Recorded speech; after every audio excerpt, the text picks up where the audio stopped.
നമസ്കാരം. റോഡ് നിയമലംഘനങ്ങൾ കണ്ടെത്തി പിഴ ഈടാക്കാനായി കോടികൾ മുടക്കി സ്ഥാപിച്ച AI ക്യാമറകളുടെ പ്രവർത്തനം നിലയ്ക്കുന്നു. കരാർ കമ്പനിക്ക് കോടികളുടെ കുടിശ്ശികയാണ് സംസ്ഥാന സർക്കാർ കൊടുക്കാനുള്ളത്.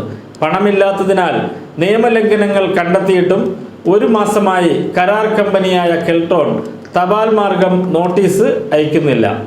ക്യാമറയുടെ പ്രവർത്തനം നിരീക്ഷിക്കുന്നതിനും നിയമലംഘനങ്ങളുടെ പിഴ ഏകോപിപ്പിക്കുന്നതുമായ കൺട്രോൾ റൂമുകൾക്കും പൂട്ടുവീഴുകയാണ്.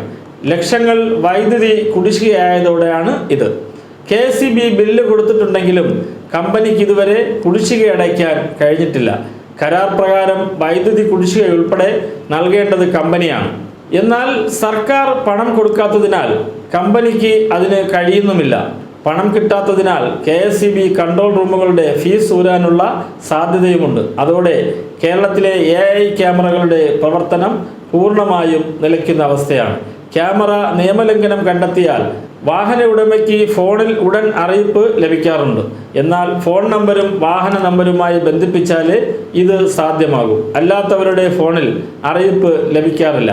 അത്തരക്കാർ തപാൽ മാർഗം നോട്ടീസ് ലഭിച്ചാലേ നിയമലംഘനത്തെക്കുറിച്ച് അറിയാറുള്ളൂ. എന്നാൽ ഒരു മാസമായി നോട്ടീസ് അയക്കാത്തതിനാൽ പിഴയെക്കുറിച്ച് പലരും അറിയുന്നുമില്ല. കുറച്ച് ജില്ലകളിൽ മാത്രമാണ് ഇപ്പോൾ നോട്ടീസ് അയക്കുന്നത്.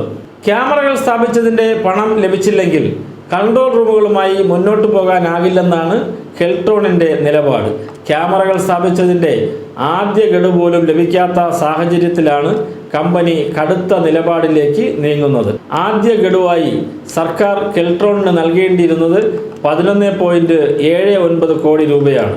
പ്രതിമാസം 1 കോടി രൂപയോളം സ്വന്തം നിലയ്ക്ക് ചെലവഴിച്ചാണ് പദ്ധതി കെൽട്രോൺ നടത്തുന്നത്. ജീവനക്കാർക്കുള്ള ശമ്പളത്തിനും കൺട്രോൾ റൂം പ്രവർത്തനത്തിനും മറ്റുമാണ് പണം വേണ്ടത്. AI ക്യാമറ പ്രവർത്തനം ആരംഭിച്ച് 6 മാസം പിന്നിടുമ്പോഴാണ് ഈ പ്രതിസന്ധി. നിയമലംഘനങ്ങളിൽ നിന്ന് 33 കോടി രൂപ സർക്കാരിന് ഇതുവരെ ലഭിച്ചിട്ടുമുണ്ട്. വാർത്തകൾ തുടരും. നമസ്കാരം.